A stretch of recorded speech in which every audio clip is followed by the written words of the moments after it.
감찰 조사 결과 알고 계시죠? 네, 거기에 충북도의 책임이 뭐라고 나와 있었나요?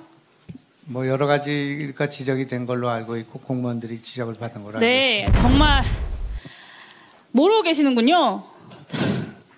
그래서 그 공평 일일이 여기다 이지하차도 관리 주체이자 교통통제 권한을 가진 기관으로서 사고 발생 이전 교통통제 기준이 충족되었음에도 실시하지 않았다. 사고 당일 미호천 범람 신고, 위험 신고를 받았음에도 비상 상황에 대응하는 조치를 취하지 않았다. 모르세요?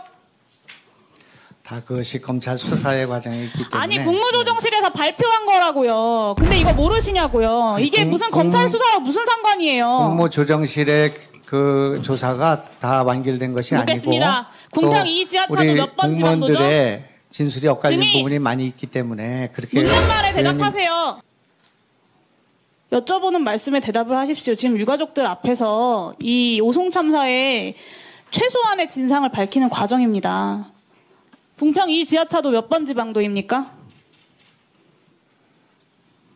네, 도로법상 508번 지방도고요. 그 도로법상 508번 지방도의 도로관리청 누구죠?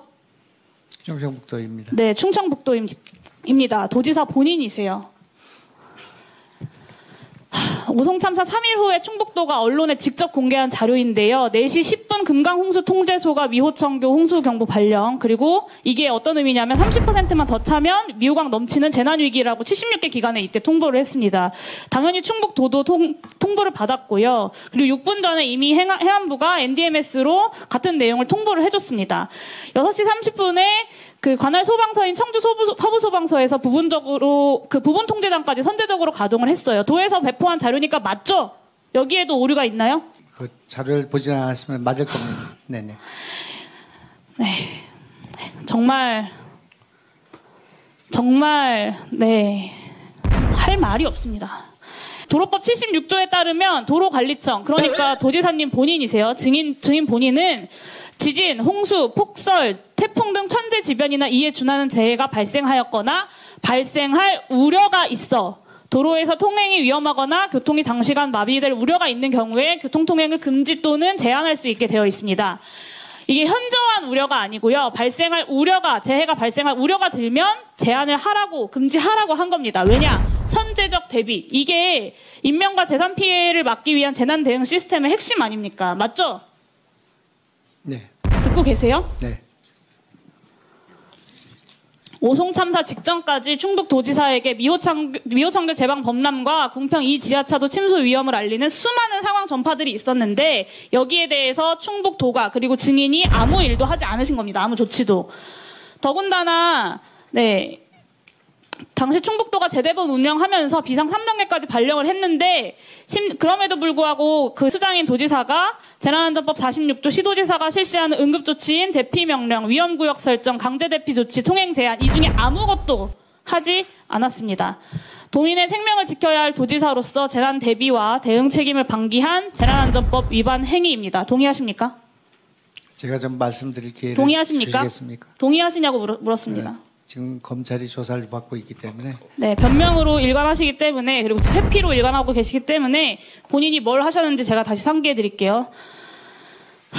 네, 비상 3단계 중으로 관내에 사고가 빗발치는데도 전날 서울 출장 가시면서 근무지 이탈한 거 앞에서 많은 분들이 지적하셨으니까 제가 여기서 다시 짚진 않겠습니다. 증인이 6시 20분에 재난상황실에서 집중호우 재난상황 점검회의, 그리고 6시 40분에도 장소를 옮겨서 또 회의를 하셨습니다. 그리고 앞서 말씀드렸던 것처럼 4시 10분에 미호천교 홍수경보가 발령이 됐었고 6시 40분에는 계획 홍수위 도달, 그러니까 최고 수위에 이르러서 범람이 시작이 된 겁니다. 이때 회의에서 미호천교 위험하니까 모든 대응을 다 해라, 이 한마디라도 하셨나요? 범람이라고 하기 어렵고 제방이 붕괴됐습니다. 네. 7시 40분에 아예 기가를 하고 8시 59분에 SNS 올리고 9시 44분과 10시에는 오송 지하차도 침수했다는 연락까지 받았는데 수차례 경고된 미호강 제방 붕괴 때문인 것이 당연한데도 아무 조치도 안 하신 거 아닙니까? 더 경악스러운 건 희생자가 늘어나고 있다. 그리고 12시 48분에 비공식적 사망자가 7명으로 추정된다라고 수행비서한테 보고받으셨어요. 그런데 맛집 가서 1시 8분에 식사하고 1시 20분에 되어서야 현장에 도착하신 겁니다. 비공식적 사망자가 7명이라고 추정된다고 보고받으신 이후에도요. 이미 한참 전에 언론에서 속보까지 나고 있던 상황이었습니다. 수많은 희생자들이 지하차도 한가운데에 있던 그때에 증인께서는 맛있는 음식을 드시고 계셨던 겁니다. 이게 대한민국의 정치 그리고 공직자의 현실이라고 저는 정말 믿고 싶지가 않아요. 유가족분들은 어떠시겠어요? 재난 대응의 경각심과 책임성이 얼마나 낮으면 도지사라는 분이 모든 권한과 책임을 쥐고 있으면서 어떻게 이렇게까지 아무것도 안 하셨을까? 저는 정말 믿기지가 않습니다. 본인의 책임 인정하시고 사과하시고 도민들에게 책임 있게 사퇴하시는 것이 맞다고 저는 생각하는데 어떻게 생각하십니까? 네, 전혀 사실에 근거하지 않고 있기 때문에 그리고 일방적으로 말씀하시잖아요. 그러니까 제가 묻는 것만 답변하세요. 저한테 답변할 기회를 주셔야죠. 묻지 않은 걸 자꾸 답변하시니까 그러는 것 아닙니까?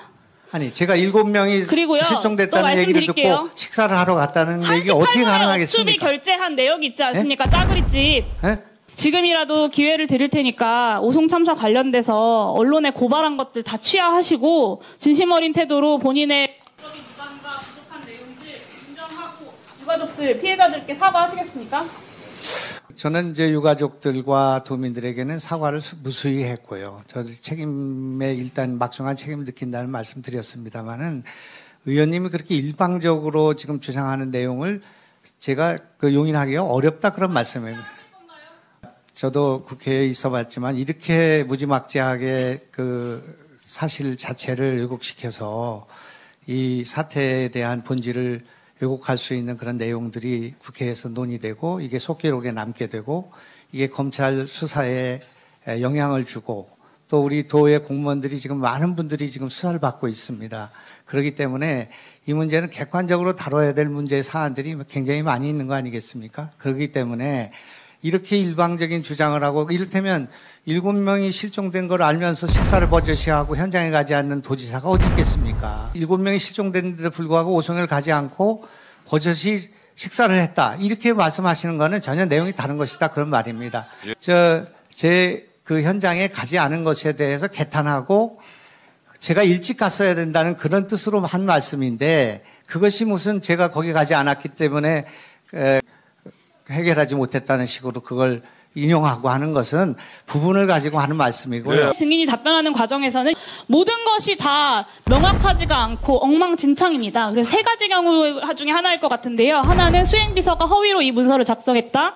하나는 증인이 지금 위증을 했다. 세 번째는 충북도 내에서도 당일의 상황에 대해서 단 하나도 정리가 되어 있지 않다. 이 세 가지 종류 중에 하나일 거라고 생각합니다. 특히 이 중에 수행비서가 이 문서를 허위로 작성했거나 아니면 증인이 위증을 한 것이라면 위원회 차원의 고발이 필요하다고 생각합니다. 그래서 위원장님과 간사님들께서 이 부분을 좀 검토해 주셔서 위원회 의결을 해주시기를 요청드립니다. 이상입니다. 네, 알겠습니다. 위원장님, 이 문제에 대해서는 제가 아니 지금 이렇게 회의가 왜 이렇습니까? 이렇게 거의로 고발을 한다고 하는 사실 자체를 잘못 언제 이해하고 고발을 한다고 그랬어요? 아니 고발해달라고 하는 거 아니겠습니까? 상황 아닙니까? 근데 이걸 보고 계신 분들은 제가 아니 지금 증인은 묻지도 않은 질문을 하고 지금 제가 질의를 해야 되는데 끼어들어가지고 지금부터 잠시만 주목해 주시길 바랍니다. 구독자분들을 위해서 특별히 준비했습니다.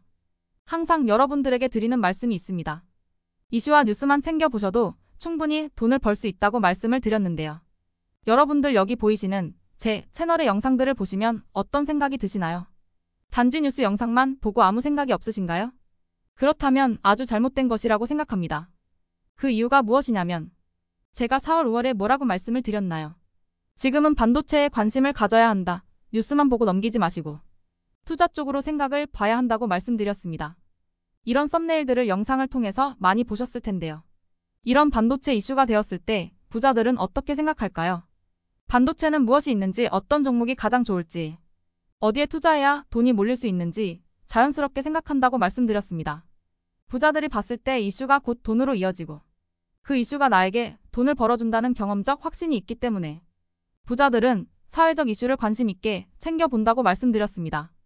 이번에도 마찬가지입니다. 지난번에 구독자분들과 함께하는 주식으로 수익 내기를 진행했었는데요. 100% 무료로 진행을 했고 이 사진을 보시면 아시겠지만 구독 문자 메시지를 남겨주신 모든 시청자분들께 이렇게 반도체 관련주 중에 가장 급등할 확률이 높은 딱 한 종목을 드렸습니다. 4월 말 시지트로닉스를 추천을 드렸습니다. 여기 나와 있는 사진을 보시면 정확히 얼마에 매수하고 어떤 종목을 사야 하는지 어느 지점에 팔아야 하는지 이런 부분들까지 여러분들에게 정확히 알려드렸는데요. 실제로 많은 분들께서 수익을 보셨습니다. 오른쪽을 보시면 아시겠지만 4월 말에 시지트로닉스를 소개해드리고 나서 실제로 며칠이 지나지 않고 이렇게 주가가 2배 이상 급등이 나왔습니다. 당시에도 굉장히 많은 분들이 제가 드린 이 종목으로 수익을 내셨습니다. 지난번과 똑같이 구독이라는 문자를 보내주시면 이번에 이슈가 되고 있는 주식 중에 앞으로 대장주의 구실을 하면서 주가가 가장 크게 상승할 한 종목을 시청자분들에게 문자로 종목명과 사고자 하는 시점을 모두 알려드리겠습니다.